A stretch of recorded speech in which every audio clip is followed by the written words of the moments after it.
Hello विद्यार्थियों, तो कैसे हैं आप सब। मैं उम्मीद करता हूँ आप सब बहुत अच्छे होंगे। चलिए विद्यार्थियों, आज हम लोग फिर आ गए क्लास 10th केमिस्ट्री के चैप्टर 1 का लेक्चर नंबर 5 लेकर के। आज हम लोग विद्यार्थियों क्लास 10th के अध्याय 1 चैप्टर 1 के लेक्चर 5 में पढ़ेंगे रासायनिक अभिक्रिया के प्रकार। पिछले लेक्चर में भी हम लोग कुछ रासायनिक अभिक्रिया के प्रकार देखे थे। जैसे पिछले लेक्चर 4 में हम लोग देखे थे वियोजन अभिक्रिया और विस्थापन अभिक्रिया के बारे में, नहीं वहाँ पर उसमें हम लोग डिटेल्स में चर्चा किए थे, डिटेल्स में बात किए थे। आज हम लोग देखेंगे विद्यार्थियों इस लेक्चर में द्विविस्थापन अभिक्रिया के बारे में। नहीं, द्विविस्थापन अभिक्रिया क्या होता है सब। चलिए बिना देर के हम लोग शुरू करते हैं। अब विस्थापन अभिक्रिया नहीं, डबल डिस्प्लेसमेंट, ये आपका द्विविस्थापन अभिक्रिया है। पीछे हम लोग पढ़े थे केवल विस्थापन अभिक्रिया। उस अभिक्रिया में हो रहा था कि जो अधिक अभिक्रियाशील वाले तत्व होते हैं वो कम अभिक्रियाशील वाले तत्व को उसके यौगिक से क्या कर देते हैं, प्रतिस्थापित कर देते हैं, विस्थापित कर देते हैं। लेकिन यहाँ पर द्विविस्थापन अभिक्रिया में क्या होता है, आयनों का आदान प्रदान होता है। नहीं, यहाँ पर क्या होता है, आयनों का आदान प्रदान होता है। इसके अंदर आयनिक यौगिक भाग लेंगे, समझ गए ना। यहाँ पर कोई अभिक्रियाशीलता का कोई उद्देश्य नहीं है, नहीं कोई मतलब नहीं यहाँ पर। तो हम लोग डिफिनेशन लिखते हैं, इसके बाद इसका एग्जाम्पल से समझते हैं विद्यार्थियों हम लोग। नहीं तो डिफिनेशन क्या होगा सर कि ऐसे रासायनिक अभिक्रिया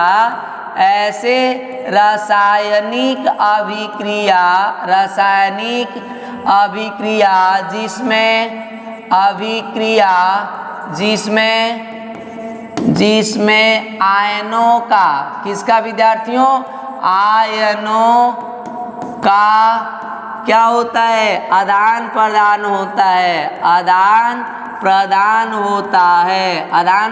होता है, उसे क्या बोलते हैं विद्यार्थियों हम लोग, उसे द्विविस्थापन अभिक्रिया कहते हैं। क्या कहते हैं, द्विविस्थापन अभिक्रिया कहते हैं, द्विविस्थापन अभिक्रिया कहते हैं विद्यार्थियों। समझ गए ना। डिफिनेशन हम लोग खुद से लिखेंगे, रटना नहीं है। उसे द्विविस्थापन अभिक्रिया कहते हैं।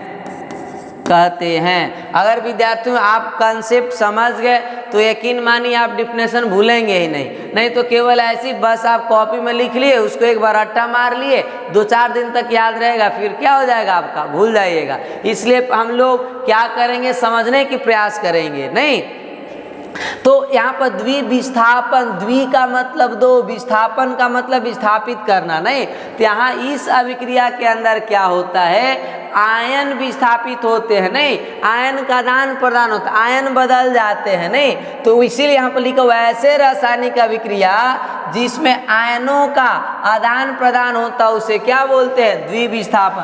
अब आयन क्या होता है सर, तो जब कोई तत्व इलेक्ट्रॉन त्यागता है या ग्रहण करता है तो उस पर जो आवेश आता है उसी आवेश को क्या बोलते हैं हम लोग, आयन कहते हैं। समझ गए ना विद्यार्थियों ये चीज। तो आयन आप लोग 9th क्लास में पढ़े होंगे। नहीं तो आयन का मतलब नहीं अगर पता तो आप देख लीजिए, जैसे सोडियम के पास 11 इलेक्ट्रॉन होता है विद्यार्थियों, 2, 8 और कितने 1। अभी अपना अष्टक पूरा करने के लिए 1 इलेक्ट्रॉन क्या करता है, त्याग देता है। किसको दे देता है, जैसे क्लोरीन को मान लीजिए आपका 2, 8 कितना 7, इसको अष्टक पूरा करने 1 चाहिए, सोडियम को कितना चाहिए 7, तो इसको 7 कोई तो देगा नहीं, तो सोडियम त्याग देता है, क्लोरीन क्या कर लेता है, ग्रहण कर लेता है। सोडियम इलेक्ट्रॉन त्याग रहा है इसलिए सोडियम पर कितना आ जाएगा आपका, धन आयन, और क्लोरीन ग्रहण कर रहा है तो क्लोरीन पर कौन सा आवेश आ जाएगा, ऋण आवेश, मतलब ऋण आयन आ गया। तो यही धन आवेश और ऋण आवेश को हम लोग बोलते हैं आयन, धन आयन और ऋण आयन कहा जाता है। तो वही धन आयन और ऋण आयनों का क्या होगा, इसमें आदान प्रदान होगा विद्यार्थियों। समझ गए ना। अब वो आयन से आपको पता चल गया होगा कि इस अभिक्रिया में किस प्रकार के यौगिक भाग लेंगे, केवल आयनिक यौगिक भाग लेते हैं। कौन से यौगिक, आयनिक यौगिक। अब इसका एक एग्जाम्पल से आपको समझाते हैं। नहीं एग्जाम्पल हम ले लेते हैं, जैसे मान लीजिए यहाँ पर कोई एक्स और नहीं एक्स हम लोग कोई पदार्थ एक्स यौगिक ले लिए। अब ये आपका बी वाई से क्या कर रहा है, अभिक्रिया कर रहा है। अब यहाँ पर आपका या फिर यहाँ पर आप ले सकते हैं, मान लीजिए ए, हम लोग अभिकारक दूसरा लेते हैं, जैसे ए बी और एक्स वाई को आपस में रिएक्शन कराते हैं। अब इनसे बनेगा क्या, ये जो आपका ए बी और एक्स वाई है ये आयनिक यौगिक है, ये दो आयनों में टूटेगा, ए धन आयन में और बी कौन सा, ऋण आयन में। एक्स आपका धन आयन और वाई कौन सा आयन विद्यार्थियों, ऋण आयन। अब आयनों का आदान प्रदान होगा, धन वाला ऋण से जुटेगा और ऋण वाला किससे जुटेगा, आपका धन से जुटेगा। तो बच्चे धन आयन किससे जुटेगा, ऋण आयन से, और ऋण आयन जो आपका किससे जुटेगा, धन आयन से जुटेगा। तो अब यहाँ पर क्या बन जाएगा, ए और वाई जुटेंगे तो क्या बन जाएगा विद्यार्थियों, ए वाई, और बी और एक्स जुटेंगे तो क्या हो जाएगा आपका, बी एक्स। तो यहाँ पर यौगिक बन जाएंगे नया क्या, ए वाई प्लस क्या हो जाएंगे, बी एक्स। यहाँ पर आयनों का आदान प्रदान हुआ कि नहीं हुआ। तो इस प्रकार की अभिक्रिया को क्या बोलते हैं हम लोग, द्विविस्थापन अभिक्रिया। क्या बोलते हैं विद्यार्थियों, द्विविस्थापन। तो इसमें आपसे पूछे ए कौन सा आयन है, धन आयन, बी कौन सा आयन आपका, ऋण आयन है विद्यार्थियों। नहीं, अब कहेंगे सर ए धन आयन हुआ, बी ऋण आयन क्यों हुआ, तो आप आयनिक यौगिक के बारे में पढ़ा होगा। आयनिक यौगिक का जो आपका सूत्र लिखा जाता है ना, तो उसमें क्या क्या है, तो धातु आयन जो होते हैं, धातु को पहले लिखा जाता है और अधातु को बाद में लिखा जाता है बच्चे। नहीं, यौगिक के सूत्र लिखने के लिए आप 9th क्लास में पढ़ा होगा, वहां पर बताएगा आपको कि जब भी यौगिक लिखते हैं तो धन आयन यानी धातु को पहले और अधातु को बाद में। तो ये जो होगा बच्चे वो धातु, और बी क्या होगा, अधातु होगा। कोई भी अगर तत्व आता है तो ए के जगह पर धातु आएगा और बी के जगह पर कौन चीज आ जाएगा, अधातु।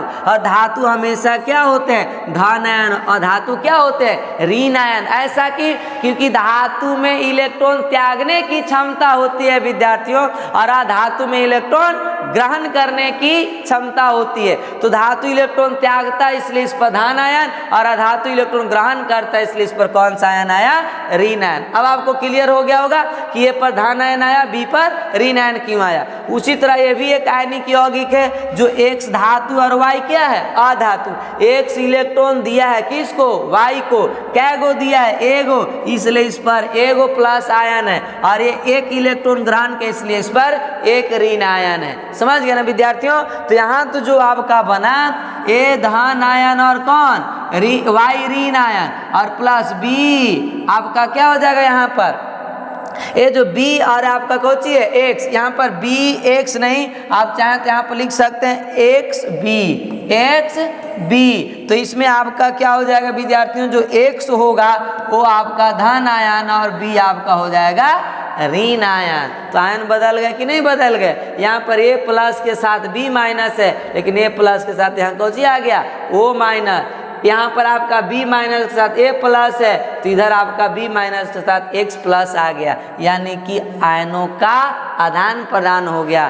तो ऐसी रासायनिक अभिक्रिया को क्या बोलते हैं विद्यार्थियों, द्विविस्थापन अभिक्रिया कहा जाता है। क्लियर हो गया, यस सर। चलिए और इसको हम लोग उदाहरण से समझते हैं। नहीं, हाँ यहाँ पर दिया हुआ है द्विविस्थापन अभिक्रियाओं के लिए सामान्य फॉर्म, जो अभी तुरंत हम लोगों ने लिखा यही था ना, एक्स वाई ए बी और एक्स बी और वाई ए वाई। नहीं, ये आपका सामान्य सूत्र होता है किसके लिए, द्विविस्थापन अभिक्रिया के लिए। तो इसको आप ध्यान रखिएगा विद्यार्थियों। नहीं, अब इसमें एक्स और वाई, एक्स और ए कौन सा आयन है, धन आयन, जो आपको बताया था अभी, एक्स धन आयन, वाई ऋण आयन।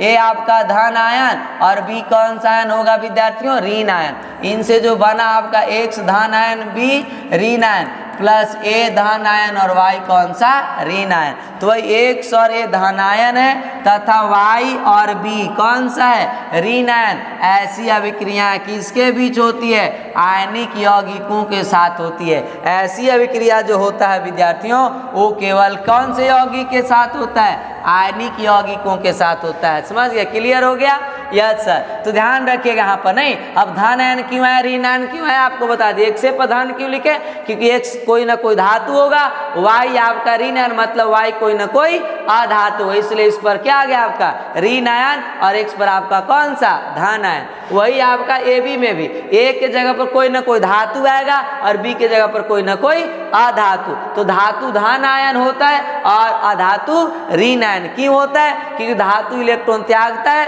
और अधातु इलेक्ट्रॉन ग्रहण करता है। समझ गए विद्यार्थियों? और हमेशा याद रखिएगा द्विविस्थापन अभिक्रिया किसके बीच होता है? आयनिक यौगिकों के बीच होता है, आयनिक यौगिकों के साथ होता है, दो आयनिक यौगिकों के साथ होता है और उससे नया दो आयनिक यौगिक बनता है, नहीं, और जिसमें कि एक जो आपका विलयन में घुल जाता है और एक आपका अवक्षेप के रूप में जमा रहता है। और हम लोग उदाहरण देखते हैं, इधर आप लोग देखते हैं। अब उदाहरण नंबर फर्स्ट देखते हैं। अब यहाँ दिया हुआ है विद्यार्थियों, जब बेरियम क्लोराइड को BaCl2 के विलयन को किस में? सोडियम सल्फेट Na2SO4 के विलयन में डाला जाता है, तब बेरियम सल्फेट का सफेद अवक्षेप बनेगा और सोडियम क्लोराइड NaCl बनते हैं, जो विलयन में क्या हो जाते हैं? घुल जाते हैं। सोडियम क्लोराइड विलयन में ही रह जाता है और बेरियम सल्फेट विलयन से पृथक हो जाता है, अलग हो जाता है। समझ गए विद्यार्थियों? कि जैसे मान लीजिए हम लोग यहाँ पर कोई एक आपका पात्र लिए, इसके अंदर एक बेरियम क्लोराइड के विलयन लिए, जलीय विलयन किसका विद्यार्थियों? बेरियम क्लोराइड, नहीं, अब बेरियम क्लोराइड इसके अंदर डाल दिया हम लोग BaCl2 और इसमें और क्या मिला दिया? को सोडियम सल्फेट के विलयन में, इसको फिर मिला दिए कहाँ हम लोग? एक और आपका था किसके यहाँ पर एक और जो आपका विलयन था विद्यार्थियों, वो किसका था आपका? वो सोडियम सल्फेट का था, Na2SO4। अब ये बेरियम क्लोराइड और ये दोनों को आपस में क्या कर देंगे? मिला देंगे। तो मिलाने के बाद जो आपका नया पदार्थ बनता है विद्यार्थियों, वो आपका कब? जब ये दोनों को आपस में मिला देंगे, तब बेरियम क्लोराइड के विलयन को सोडियम सल्फेट के विलयन में जब डाल देंगे, दोनों आपस में क्या हो जाएंगे? मिल जाएंगे। दोनों यहाँ आपस में क्या हो गया विद्यार्थियों? मिल जाता है, नहीं, यहाँ से इस तरह से। तो जब आपस में मिल गया, कौन कौन? बेरियम क्लोराइड, नहीं, बेरियम क्लोराइड प्लस क्या मिल गया? Sodium sulphate. अब ये दोनों जब मिलेगा तो इससे आयनों का आदान प्रदान होगा और क्या बनेगा विद्यार्थियों? तो यहाँ पर आपका जो बनेगा एक विलयन आपका जो होगा, वो किसका विलयन होगा? सोडियम क्लोराइड का विलयन। सोडियम क्लोराइड जल में क्या हो जाएगा? आपका घुल जाएगा। सोडियम क्लोराइड जल में इस तरह से क्या हो जाएंगे विद्यार्थियों? घुल जाएगा, विलयन में ही रह जाएगा। लेकिन आपका जो आपका NaCl के बाद एक और कौन बनेगा? Barium sulphate. वो आपका नीचे अवक्षेप के रूप में क्या होता है? ठोस पदार्थ के रूप में नीचे बैठ जाता है। समझ गए विद्यार्थियों? तो ये जो आपका बैठ जाएगा, ये क्या हो जाएगा? बेरियम सल्फेट, जो अवक्षेप के रूप में रहता है और ये विलयन में घुल जाता है। तो ये किसके रूप में रहेगा? आपका अवक्षेप के रूप में। अवक्षेप क्या होता है? एक ठोस पदार्थ होता है जो विलयन से पृथक हो जाता है, अलग हो जाता है। समझ गए विद्यार्थियों? ये चीज आपका। अब इसका रिएक्शन लिखते हैं हम लोग, नहीं, चलिए रिएक्शन को देखते हैं कि इसका रिएक्शन क्या होता है। नहीं, अब यहाँ पर रिएक्शन हम लोग यहाँ पर लिखेंगे इक्वेशन, नहीं, इसको हो सकता है मिटा देते हैं। समझ गए विद्यार्थियों? यहाँ पर जगह बना लेते हैं हम लोग और इसका हम लोग एक उदाहरण समीकरण के रूप में लिख के समझते हैं विद्यार्थियों। नहीं, तो यहाँ पर आपका बेरियम क्लोराइड, यानी कि जब हम लोग इसका क्या लिखेंगे? समीकरण लिखेंगे विद्यार्थियों। नहीं, तो क्या होगा? बेरियम क्लोराइड, बेरियम क्लोराइड, नहीं, बेरियम क्लोराइड और किसके भी साथ डाला जा रहा है? Sodium sulphate. किसके साथ? सोडियम सल्फेट के विलयन में। तो यहाँ लिखेंगे सोडियम सल्फेट, सोडियम सल्फेट। क्या विद्यार्थियों? सोडियम सल्फेट, नहीं, सोडियम सल्फेट। और जब ये दोनों को आपस में मिला दिए, दोनों के विलयन को, तो इनसे आपका एक बनता है बेरियम सल्फेट। क्या बनेगा? बेरियम सल्फेट और एक सोडियम क्लोराइड। तो एक आपका बेरियम सल्फेट बन जाता है, बेरियम सल्फेट और प्लस में क्या बनेगा? Sodium chloride. क्या बनेगा विद्यार्थियों? सोडियम क्लोराइड बनेगा। क्या बनेगा? सोडियम क्लोराइड बनेगा सर, नहीं, क्या बनेगा? Sodium chloride. समझ में आ रहा है? एकदम सर। तो अब बेरियम क्लोराइड के फार्मूला हम लोग समीकरण के रूप में लिखते हैं BaCl2 plus sodium sulphate Na2SO4 और इनसे क्या बन रहा है? Barium sulphate BaSO4 4 plus NaCl sodium chloride. और ये क्या रहेगा विद्यार्थियों? अवक्षेप। क्या बन रहा है? अवक्षेप के रूप में आपका विलयन से क्या हो जाता है? पृथक। और NaCl विलयन में क्या हो जाता है? घुल जाता है। समझ गए ना ये चीज? अब ये कैसे बना आपको क्लियर हो गया वो कंसेप्ट विद्यार्थियों? एकदम सर। तो यहाँ पर कैसे, जैसे ये दोनों के विलयन को जब आपस में मिलाया गया तो विलयन में मिलने के बाद ये आयनों में क्या हो गए?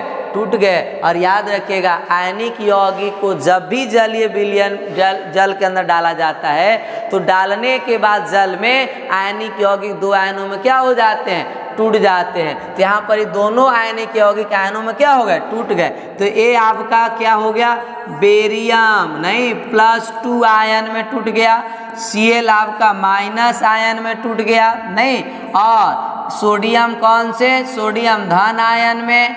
और सल्फेट आपका -2 ऋण आयन में नहीं -2। और इनसे जो आपका बनेगा अब नहीं कि जो आपका बेरियम जो है धन आयन वो किससे जुड़ेगा? ऋण से। और जो आपका सोडियम धन आयन किससे जुड़ जाएगा? क्लोरीन ऋण आयन से। तो इनसे क्या बनेगा आपका? बेरियम सल्फेट नहीं बेरियम +2 आयन। और सल्फेट क्या बनेगा आपका? ऋण आयन प्लस सोडियम धन आयन क्लोरीन ऋण आयन से। तो सोडियम धन आयन और क्लोरीन कौन सा आयन बनेगा विद्यार्थियों? ऋण आयन। समझ गए ना? जो कि ये आपका किसके रूप में रहेगा? अवक्षेप के रूप में रहता है। समझ गए? तो ये हम लोग का था द्विविस्थापन अभिक्रिया के उदाहरण।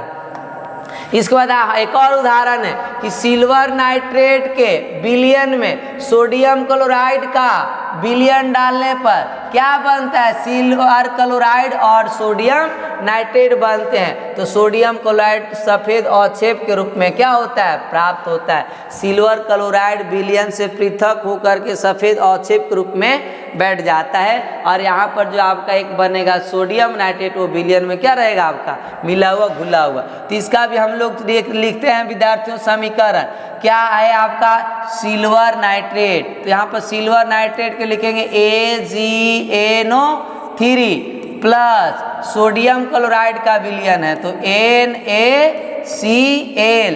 अब ये आपस में क्या करेंगे? नहीं रिएक्शन होगा, दोनों आयन में टूटेंगे। तो अब यहाँ से क्या बनेगा विद्यार्थियों? अब आपको बताया था हमने कि यहाँ पर आयनिक यौगिक है तो सोडियम सिल्वर धातु है तो कौन सा आयन आएगा? धन आयन। नाइट्रेट आपका अधात्विक आयन प्राप्त करेगा। और सोडियम भी आपका धातु है तो धन आयन। क्लोरीन अधातु है ऋण आयन। अब इनसे क्या होगा? सिल्वर आयन जुटेगा किससे? आपका क्लोरीन से। और नाइट्रेट जुटेगा किससे? सोडियम से। तो क्या बनेगा विद्यार्थियों? सिल्वर क्लोराइड बनेगा AgCl और सोडियम नाइट्रेट बनेगा NaNO3 जो कि आपका सिल्वर क्लोराइड किसके रूप में प्राप्त होगा? अवक्षेप के रूप में। किसके रूप में विद्यार्थियों? अवक्षेप। यानी ये आपका बन गया कौन सा? सिल्वर आयन क्लोरीन ऋण आयन प्लस आपका सोडियम धन आयन और नाइट्रेट ऋण आयन बनता है। समझ गए विद्यार्थियों? ये हम लोग का दूसरा एग्जाम्पल था नहीं। इसके बाद आगे जब फेरस सल्फेट FeS की अभिक्रिया सल्फ्यूरिक अम्ल H2SO4 के से कराई जाती है तब हाइड्रोजन सल्फाइड गैस निकलती है और फेरस सल्फेट बनता है। ये भी एक प्रकार का द्विविस्थापन अभिक्रिया है नहीं। तो यहाँ पर इसको भी हम लोग समीकरण के रूप में लिखते हैं FeS ferrous sulphide plus sulphuric अम्ल H2SO4 और ये बनेगा आपका क्या? तो यहाँ से आयन में तोड़ देंगे हम लोग Fe नहीं, यहाँ पर क्या होगा आपका? +2 सल्फर क्या होगा आपका? -2 प्लस यहाँ पर भी आपका होगा क्या? H यानी कि हाइड्रोजन कौन सा आयन आएगा? धन आयन। सल्फेट पर आपका -2 यानी ऋण आयन। और इनसे क्या बन जाएंगे अब? Fe यानी कि A धन वाले किस से? ऋण से। और ऋण वाले किस से? आपका धन से जुड़ जाएंगे। तो क्या बनेगा यहाँ पर? यानी कि ये बन जाएगा विद्यार्थियों फेरस सल्फेट। क्या बनेगा? Ferrous sulphate. और ये जो आपका हाइड्रोजन सल्फर जुटेगा तो आपका बन जाएगा हाइड्रोजन सल्फाइड। तो यानी यहाँ पर H2S हाइड्रोजन सल्फाइड और प्लस आपका फेरस सल्फेट FeSO4 और यहाँ पर आपका क्या हो जाएगा? हाइड्रोजन ऋण आयन सल्फर और हाइड्रोजन धन आयन सल्फर -2 ऋण आयन और आयरन आपका हो जाएगा कौची? धन आयन और +2 और SO4 हो जाएगा आपका -2। समझ गए विद्यार्थियों? और यहाँ पर जो आपका से कराई जाती है तब यहाँ पर आपका क्या हाइड्रोजन सल्फाइड गैस निकलती है और फेरस सल्फेट बनता है। समझ गए? तो इस तरह से आपका द्विविस्थापन अभिक्रिया होता है। समझ गए? इसके बाद आगे चलते हम लोग आगे। और उदाहरण हम लोग का है जब कॉपर सल्फेट के नीले विलयन में, कॉपर सल्फेट का विलयन कैसा होता है? नीला होता है। किसके कारण नीला होता है? कॉपर के कारण होता है विद्यार्थियों। समझ गए ना? हाइड्रोजन सल्फाइड H2S गैस प्रवाहित की जाती है तब कॉपर सल्फाइड बनता है और वो कौन सी रंग का हो जाता है? काले रंग का अवक्षेप के रूप में और सल्फ्यूरिक अम्ल बनते हैं। नहीं, और क्या बनेंगे? सल्फ्यूरिक अम्ल। और वही सल्फ्यूरिक अम्ल विलयन में क्या होता है? आपका रह जाता है। पीछे भी हम लोग यहाँ पर देखिए आपका क्या कि यहाँ पर आपका क्या बना? हाइड्रोजन सल्फाइड और क्या बना आपका? फेरस सल्फेट बना विद्यार्थियों। नहीं, जिसमें कि ये जो आपका है गैस निकल जाती है ना, ये ध्यान रखिएगा। इसके बाद हम लोग यहाँ पर कि जो कॉपर सल्फेट है यानी CuSO4 को हम लोग ये नीले रंग का है। कौन सी रंग का है बच्चे? नीले रंग का। नहीं, अब इसे डाला गया हाइड्रोजन सल्फाइड यानी कि H2S गैस को प्रवाहित किया गया। किस में प्रवाहित किया गया? कॉपर सल्फेट के विलयन में। नहीं, तब इनसे क्या बनेगा विद्यार्थियों? कॉपर सल्फाइड यानी CuS। ये आपका कौन सी रंग का? काले रंग का, काला रंग का। और क्या बनेगा आपका? अवक्षेप के रूप में। किसके रूप में? आपका अवक्षेप। नहीं, अवक्षेप। इसके बाद जो आपका सल्फ्यूरिक अम्ल बनता है यानी H2SO4 जो विलयन में घुला हुआ रहता है। समझ गए विद्यार्थियों? तो ये हम लोग का हुआ कौन सा? चौथा उदाहरण द्विविस्थापन अभिक्रिया का। यहाँ भी 2 आयन में टूट जाएंगे, यहाँ भी आपका 2 आयन और यहाँ भी 2 आयनिक यौगिक बन जाएंगे। समझ गए ना? कंसेप्ट क्लियर है। इसके बाद आगे चलते हम लोग लेड नाइट्रेट के विलयन में। लेड नाइट्रेट के विलयन में पोटेशियम आयोडाइड का विलयन मिलाने पर क्या बनता है विद्यार्थियों? लेड आयोडाइड का पीला अवक्षेप प्राप्त होता है। लेड नाइट्रेट के विलयन लेंगे नहीं और उसमें पोटेशियम आयोडाइड को क्या किया जाता है? लेड नाइट्रेट के विलयन में पोटेशियम आयोडाइड के विलयन को मिलाने पर पोटेशियम आयोडाइड का क्या बनेगा? आपका पीला अवक्षेप बनता है और पोटेशियम नाइट्रेट आपका विलयन में घुला हुआ रहेगा। तो इसको भी लिख लेते हम लोग PbNO3 के होल 2 प्लस पोटेशियम आयोडाइड यानी Ki। इससे क्या बन रहा है? आपका Pb। क्या बन रहा है विद्यार्थियों? Pb यानी लेड आयोडाइड PbI2 प्लस क्या बनेगा आपका यहाँ से? Potassium nitrate KNO3। समझ गए ना? जिसमें ए आपका किसके रूप में रहेगा? अवक्षेप के रूप में। कौन सी रंग का? पीले रंग का अवक्षेप बनेगा आपका। नहीं, अवक्षेप के रूप में पीले रंग का विद्यार्थियों। समझ गए ना? ये चीज ये हम लोग का आपका क्या हो गया? द्विविस्थापन अभिक्रिया को इतना उदाहरण बता दिए, अब आपको क्लियर हो गया होगा विद्यार्थियों। समझ गए ना? इसके बाद आगे अब चलते हैं अवक्षेपन अभिक्रिया किसको बोलते हैं सर? तो अभी जितने अभिक्रिया देखो सब के सब एक प्रकार का क्या है? अवक्षेपन अभिक्रिया। या जिस अभिक्रिया में अवक्षेपन का निर्माण होता, अवक्षेप का निर्माण होता है उसे क्या बोलते हैं? अवक्षेपन अभिक्रिया। सिंपल सा है? नहीं, बहुत आसान है। यहाँ पर अभी हम लोग देखें ये अभिक्रिया क्या है? लेड नाइट्रेट पोटेशियम आयोडाइड के विलयन दोनों को मिलाने पर एक आपका पीले रंग का पोटेशियम आयोडाइड बनता है जो किसके रूप में रहता है? विलयन से पृथक होकर अवक्षेप के रूप में। यानी ये भी एक प्रकार का कौन सा अभिक्रिया है? अवक्षेपण अभिक्रिया है विद्यार्थियों, समझ गए ना। इसके बाद हम लोग का आगे है आपका क्या, अवक्षेपण अभिक्रिया का उदाहरण हम लोग सॉरी यहाँ डिफिनेशन लिखते हैं पहले, नहीं तो अवक्षेपण अभिक्रिया क्या बोलेंगे, ऐसे रासायनिक अभिक्रिया जिसमें अवक्षेप का निर्माण हो उसे क्या कहा जाता है, अवक्षेपण अभिक्रिया कहा जाता है विद्यार्थियों। समझ में आ रहा है ना, एकदम आ रहा है सर, ज़्यादा प्रेशर नहीं लेना है माइंड पर, एकदम बच्चे केवल आपको कंसेप्ट को क्लियर करना है। जब कंसेप्ट आपका क्लियर हो जाएगा तो कोई भी आपका रासायनिक अभिक्रिया देगा, आप देख कर पहचान सकते, उसके नाम बता सकते हैं ना।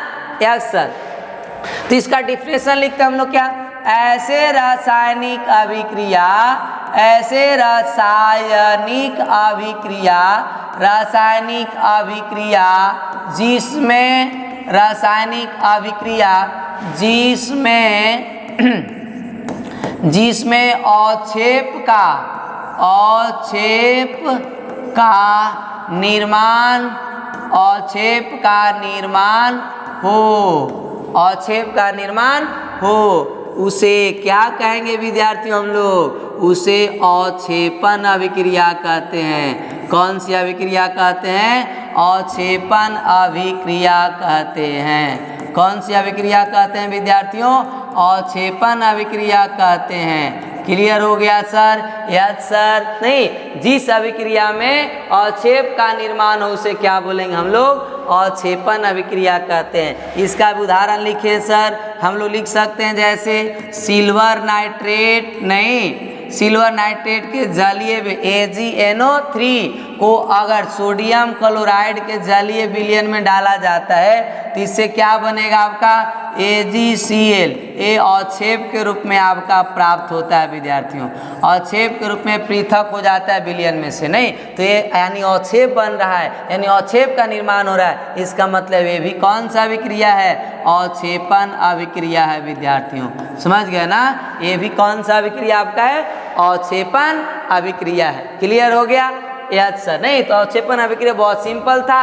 वैसे रासायनिक अभिक्रिया जिसमें अवक्षेप का निर्माण हो उसे क्या बोलेंगे हम लोग, अवक्षेपण अभिक्रिया कहते हैं विद्यार्थियों। एकदम क्लियर हो गया। और उदाहरण ले सकते हैं आप लोग ने, अभी जितना पीछे हम लोग देखे वो उदाहरण ले सकते हैं अवक्षेपण अभिक्रिया में, समझ गए। इसके बाद आगे हम लोग का आता है उपचयन एवं अपचयन अभिक्रिया। अब उपचयन और अपचयन का मतलब क्या होता है सर, नहीं उपचयन और अपचयन, नहीं तो उपचयन और अपचयन अभिक्रिया का मतलब होता है विद्यार्थियों, सिंपल समझिए, एक में होता है क्या करना, यानी कि टूटना और जुटना, एक में टूटता है और दूसरा में क्या होता है आपका, जुटता है विद्यार्थियों, समझ गए ना। यहाँ पर उपचयन अभिक्रिया का डिफिनेशन बहुत आसान हम लोग लिखेंगे, एक में ऑक्सीजन का वृद्धि होता है और एक में ऑक्सीजन का क्या होता है, कमी होता है, समझ गए ना ये चीज। तो अब उपचयन अभिक्रिया किसको बोलते हैं सर, तो ऐसे रासायनिक अभिक्रिया जिसमें ऑक्सीजन का वृद्धि होता है, हाइड्रोजन का ह्रास होता है। ऑक्सीजन का वृद्धि, हाइड्रोजन का क्या होगा, ह्रास यानी कमी होगा, उसे क्या बोलेंगे हम लोग, उपचयन अभिक्रिया कहते हैं। तो इसका भी डिफिनेशन लिखते हैं विद्यार्थी हम लोग बिना देर किए हुए, नहीं क्या लिखेंगे इसका डिफिनेशन, कि ऐसे रासायनिक अभिक्रिया, ऐसे रासायनिक अभिक्रिया, रासायनिक अभिक्रिया, रासायनिक अभिक्रिया, नहीं रासायनिक अभिक्रिया जिसमें ऑक्सीजन, नहीं O2, ऑक्सीजन की वृद्धि, यानी ऑक्सीजन बढ़ेगा, ऑक्सीजन जुटेगा, ऑक्सीजन की वृद्धि तथा हाइड्रोजन, नहीं हाइड्रोजन की ह्रास हो, हाइड्रोजन की क्या हो आपका, ह्रास हो विद्यार्थियों, नहीं ह्रास हो, उसे क्या बोलेंगे हम लोग, उसे उपचयन अभिक्रिया कहते हैं, उसे उपचयन अभिक्रिया कहते हैं। बहुत आसान डिफिनेशन था, उसे उपचयन अभिक्रिया कहते हैं, अभिक्रिया कहते हैं, नहीं उपचयन अभिक्रिया कहते हैं विद्यार्थियों, समझ गए, कहते हैं। बहुत आसान था, समझ गए ना। ऑक्सीजन जुटेगा, जैसे एग्जाम्पल ले लीजिए आप, कॉपर, नहीं सॉलिड और ऑक्सीजन गैस। अब यहाँ पर क्या होगा, कॉपर के साथ ऑक्सीजन जुटेगा, यानी कि कॉपर क्या बन रहा है विद्यार्थियों, कॉपर ऑक्साइड। अब देखिए इधर कॉपर के साथ ऑक्सीजन था, नहीं था सर, लेकिन इधर ऑक्सीजन जुट गया ना, इसका मतलब है कौन सा अभिक्रिया हो रहा है, उपचयन अभिक्रिया है। कौन सा अभिक्रिया है, उपचयन अभिक्रिया। और उदाहरण ले सकते हैं, जैसे कार्बन को ऑक्सीजन से क्रिया कराइए, नहीं ऑक्सीजन गैस, तो यहाँ पर ऑक्सीजन जुट जाएगा किसके साथ, कार्बन के साथ, यानी कार्बन डाई ऑक्साइड गैस बनाएगा। ये भी कौन सा अभिक्रिया है विद्यार्थियों, उपचयन अभिक्रिया है। तो क्लियर हो गया, यस सर। सिंपल, जहाँ पर देखिएगा ऑक्सीजन की वृद्धि हो रही है, ऑक्सीजन जुट रहा है, इसका मतलब उपचयन हो रहा है। समझ गए ना, ये चीज। इसके बाद अब आता हम लोग का अपचयन। अपचयन जैसे इसका अपोजिट हो जाएगा आपका। अब अपचयन अभिक्रिया किसको बोलेंगे सर, तो अपचयन अभिक्रिया इसमें ऑक्सीजन की ह्रास होगा और हाइड्रोजन की वृद्धि होगा। ऑक्सीजन की ह्रास, हाइड्रोजन का क्या होगा आपका, वृद्धि होता है विद्यार्थियों। समझ गए ना, एकदम समझ गए सर। तो चलिए हम लोग यहाँ पर देखते हैं क्या कि इसका भी डिफिनेशन लिखेंगे हम लोग, नहीं क्या लिखेंगे, अपचयन का। ऐसे रासायनिक अभिक्रिया, ऐसे रासायनिक अभिक्रिया, रासायनिक अभिक्रिया ऐसे रासायनिक अभिक्रिया जिसमें ऑक्सीजन, नहीं ऑक्सीजन की ह्रास, नहीं ऑक्सीजन की ह्रास, ऑक्सीजन की ह्रास तथा हाइड्रोजन की, नहीं हाइड्रोजन की वृद्धि, यानी हाइड्रोजन जुटेगा, हाइड्रोजन की वृद्धि हो, उसे क्या बोलेंगे हम लोग विद्यार्थियों, अपचयन। क्या बोलेंगे, अपचयन अभिक्रिया। क्या बोलेंगे, अपचयन अभिक्रिया कहते हैं, अभिक्रिया कहते हैं। क्लियर हो गया विद्यार्थियों, एकदम क्लियर हो गया सर। इसका भी एग्जाम्पल से हम लोग समझते हैं। ऑक्सीजन की कमी होगा, हाइड्रोजन की क्या हो जाएगा आपका, वृद्धि होगा विद्यार्थियों। समझ गए ना, यस सर। तो यहाँ पर हम लोग क्या एग्जाम्पल लेते हैं, जैसे देख लीजिए जिंक नहीं को किसके साथ, कॉपर ऑक्साइड के साथ क्रिया कराएंगे, तो इससे क्या हो जाएगा विद्यार्थियों, जिंक ऑक्साइड। क्या बनेगा, जिंक ऑक्साइड प्लस में क्या बनेगा आपका, कॉपर बनेगा। क्या बनेगा विद्यार्थियों, कॉपर। तो अब आप इसमें से बताइए कहाँ अपचयन हो रहा है और कहाँ उपचयन हो रहा है। यहाँ इधर देखिए जिंक के साथ ऑक्सीजन था, नहीं, इसका मतलब यहाँ पर कौची हो रहा है विद्यार्थियों, यहाँ हो रहा है आपका कौन सा, उपचयन अभिक्रिया, यानी ऑक्सीजन की वृद्धि हो गया ना, तो यहाँ उपचयन हो गया। अब कॉपर के साथ ऑक्सीजन, लेकिन इधर इसके साथ कॉपर निकल गया ना, यानी कि यहाँ पर क्या हो गया विद्यार्थियों, ये आपका हो गया इसका अपचयन। क्या हो गया, अपचयन हो गया सर। क्या हो गया, अपचयन, और इसका क्या हो गया, उपचयन। यहाँ से ऑक्सीजन निकल रहा है और यहाँ पर ऑक्सीजन क्या हो रहा है आपका, ऑक्सीजन जुड़ रहा है, इसलिए आपका क्या हो जाएगा, इसका उपचयन। जिंक का उपचयन और कॉपर ऑक्साइड का क्या हुआ विद्यार्थियों, अपचयन होता है। अब इसमें सर अपचयन उपचयन दोनों एक साथ हो रहा है, हाँ, तो इसको एक और नाम दिया जाता है, इस अभिक्रिया को रेडॉक्स अभिक्रिया भी कहा जाता है। क्या कहा जाता है, रेडॉक्स अभिक्रिया कहा जाता है विद्यार्थियों। नहीं, इसका और एग्जाम्पल ले सकते हैं, जैसे कॉपर ऑक्साइड नहीं को किसके साथ, हाइड्रोजन गैस के साथ। किसके साथ विद्यार्थियों, हाइड्रोजन गैस के साथ। नहीं, अब हाइड्रोजन गैस के साथ ये आपका क्या करता है, रिएक्शन। तो यहाँ पर भी क्या होगा, अपचयन और उपचयन होता है बच्चे। तो यहाँ पर हम लोग लेंगे कॉपर ऑक्साइड और इसको हाइड्रोजन गैस से, किसे, हाइड्रोजन H2 से क्रिया कराने पर यहाँ से क्या हो जाएगा आपका, H2O जल का निर्माण होगा और क्या बनेगा विद्यार्थियों, कॉपर अलग हो जाएगा, यानी सॉलिड। तो अब देखिए कॉपर से ऑक्सीजन निकल रहा है ना, यानी कि यहाँ पर क्या हो गया आपका, अपचयन। क्या हो रहा है विद्यार्थियों, अपचयन हो गया, क्योंकि कॉपर निकल रहा है और इसके साथ कॉपर नहीं, ऑक्सीजन नहीं था, यहाँ ऑक्सीजन क्या हो रहा है, जुट रहा है, यानी कि इसमें क्या हो गया आपका, उपचयन। क्या हो गया विद्यार्थियों? उपचयन। तो इस प्रकार के अपचयन उपचयन अभिक्रिया को हम लोग डिफिनेशन इस तरह से बता सकते हैं। और ये दोनों एक साथ हो रहा है, इसलिए इस अभिक्रिया को रेडॉक्स अभिक्रिया भी कह सकते हैं। समझ गए विद्यार्थियों? ये चीज। हाँ, अब आ गया रेडॉक्स अभिक्रिया का डिफिनेशन में पूछने, नहीं तो वही डिफिनेशन लिखेंगे विद्यार्थियों हम लोग, क्या कि ऐसे रासायनिक अभिक्रिया जिसमें उपचयन और अपचयन दोनों एक साथ हो उसे क्या बोलेंगे? रेडॉक्स अभिक्रिया। नहीं तो लिखेंगे ऐसे रासायनिक अभिक्रिया, ऐसे रासायनिक अभिक्रिया, रासायनिक अभिक्रिया, नहीं अभिक्रिया जिसमें उपचयन एवं अपचयन, उपचयन एवं अपचयन, नहीं उपचयन एवं अपचयन दोनों क्या हो?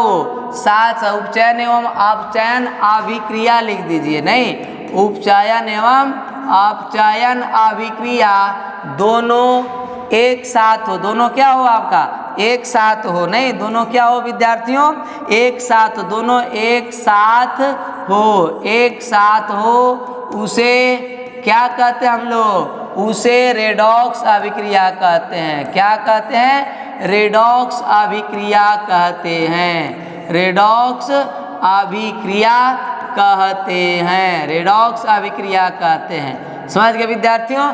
यस सर, एकदम इसका एग्जाम्पल अभी जो लिखे तो वही लिख दीजिए। जिंक क्यों किसके साथ? Copper oxide. नहीं तो यहाँ से क्या होगा? जिंक ऑक्साइड बनता है और क्या हो जाएगा यहाँ पर आपका? कॉपर अलग हो जाता है विद्यार्थियों। नहीं तो यहाँ पर क्या होगा कि जिंक के साथ ऑक्सीजन जुट रहा है, यानी कि यहाँ पर उपचयन। क्या हो गया? उपचयन। और यहाँ से ऑक्सीजन निकल रहा है, यानी कि क्या हो गया आपका? अपचयन। क्या हो गया विद्यार्थियों? अपचयन। तो अपचयन और उपचयन दोनों एक साथ हो रहा है, इसलिए इस अभिक्रिया को क्या बोलेंगे हम लोग? रेडॉक्स अभिक्रिया बोलेंगे। कौन सी अभिक्रिया? रेडॉक्स अभिक्रिया। समझ गए प्यारे विद्यार्थियों? कॉन्सेप्ट क्लियर हो रहा है? Yes sir. तो इसके बाद आगे चलेंगे हम लोग। अब आगे हम लोग को संचारण। क्या आ गया? संचारण, यानी दैनिक जीवन में उपचयन अभिक्रियाओं के प्रभाव। अब उपचयन अभिक्रिया का प्रभाव क्या होता है नहीं हमारे दैनिक जीवन में, तो एक आपका संचारण आ गया। संचारण का मतलब क्या होता है सर ना? तो जब कोई पदार्थ नहीं अम्लीय या फिर नमी वाले वातावरण में, अम्लीय वातावरण के संपर्क में जब आता है या ऑक्सीजन के संपर्क में आता है, तो वस्तु क्या हो जाता है? संचारित हो जाता है। क्या हो जाता है विद्यार्थियों? संचारित हो जाता है। और वही संचारित होने की प्रक्रिया को क्या कहा जाता है? संचारण। जैसे लोहे में जंग लगना, लोहे में जंग लगना, समझ गए ना? तो ये कौन सी का प्रक्रिया हो जाएगा? संचारण। तो संचारण को हम लोग आप लिख सकते हैं विद्यार्थियों क्या, कि जब कोई पदार्थ अम्लीय वातावरण या ऑक्सीजन के संपर्क में आने पर क्या हो जाता है? संचारित हो जाता है। उसी प्रक्रिया को क्या कहते हैं हम लोग? संचारण कहते हैं। जैसे लोहे में जंग लगना, लोहे में जंग लगना, नहीं ये भी कौन सा आपका लोहे में जंग लगना भी, यानी कि उसमें क्या हो गया आपका? संचारण हो गया। नहीं तो इसका भी हम लोग लिख सकते हैं। क्या लिख सकते हैं सर? कि यहाँ पर लिख सकते हैं हम लोग कि जब कोई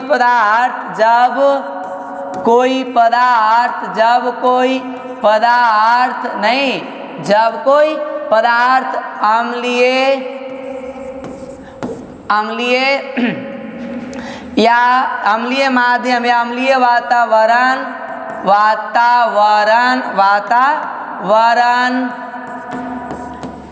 या ऑक्सीजन के संपर्क में आने से क्या हो जाता है? संचारित हो जाता है। क्या हो जाता है विद्यार्थियों? संचारित हो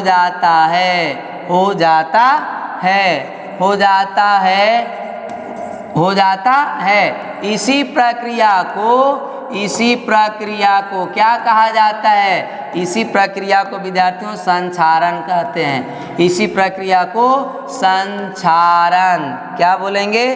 संक्षारण कहते हैं। क्या कहते हैं? संक्षारण कहते हैं सर।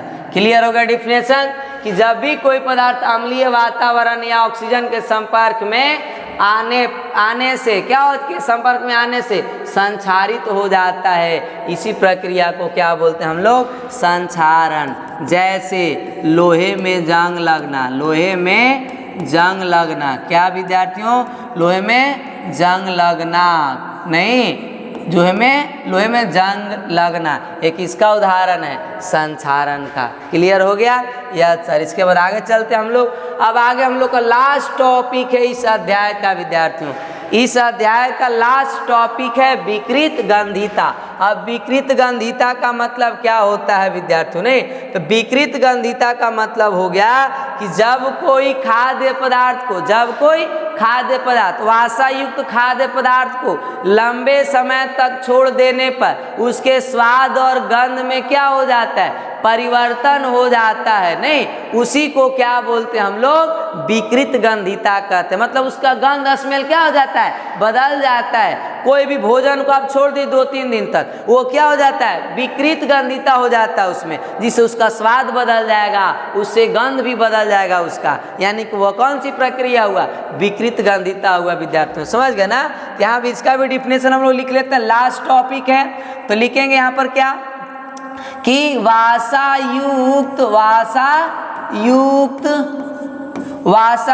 खाद्य पदार्थ को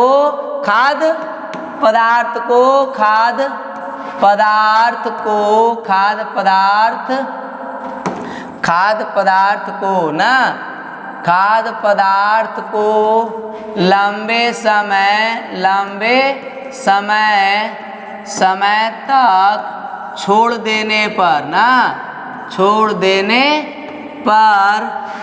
देने पर उसका स्वाद एवं गंध क्या हो जाता है? बदल जाता है, असहज हो जाता है, खराब हो जाता है। नहीं, स्वाद एवं गंध बदल जाता है या परिवर्तित हो जाता है, बदल जाता है। उसे हम लोग क्या बोलते हैं? उसे ही क्या कहा जाता है विद्यार्थियों? उसे ही विकृत गंधिता कहते हैं। उसी प्रक्रिया क्या बोलेंगे? विकृत गंधिता बोलते हैं। क्या बोलते हैं? विकृत गंधिता कहते हैं। विकृत गंधिता कहते हैं। जैसे भोजन का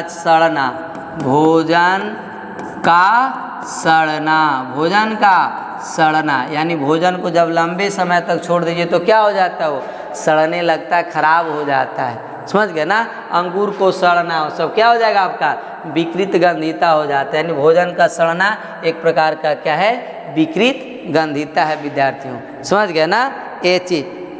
तो अब चलिए विद्यार्थियों, आज हम लोग लेक्चर 5 में क्लास 10th के केमिस्ट्री के चैप्टर 1 के जो आपका जितने भी टॉपिक थे वो सभी टॉपिक को हम लोगों ने आज कवर कर लिया।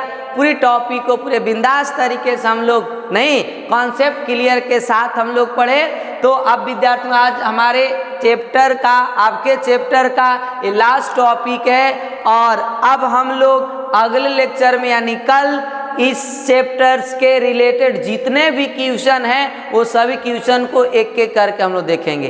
पाठ्यनिहित प्रश्न को और अभ्यास प्रश्न को, पूरे क्वेश्चन को हम लोग सॉल्यूशन के साथ हम लोग यहाँ पर एक्सप्लेन करेंगे। नहीं, अगले दिन कल हम लोग लेक्चर लेकर के जो आएंगे उसमें पूरे पाठ्यनिहित प्रश्न को और उसके साथ साथ अभ्यास प्रश्न को पूरे सॉल्यूशन के साथ हम लोग पूरा क्या बोलते हैं उसको विस्तार से हम लोग बनाने की कोशिश करेंगे। नहीं ये चीज़। तो चले विद्यार्थियों आज यहीं तक, फिर हम लोग मिलते हैं कल अगले वीडियो में इस अध्याय के प्रश्नों को लेकर के। तो तो आप विद्यार्थियों बताइए पूरे लेक्चर आपको टॉपिक कैसा लगा, समझ में आया कि नहीं आया, आपका कंसेप्ट क्लियर हुआ कि नहीं हुआ। आप कमेंट में हमें ज़रूर बताएं। जो आपकी दिक्कत होगा, जो समस्या हो, समस्या को समाधान करने की कोशिश करेंगे। जय हिंद, जय भारत, जय विद्यार्थी।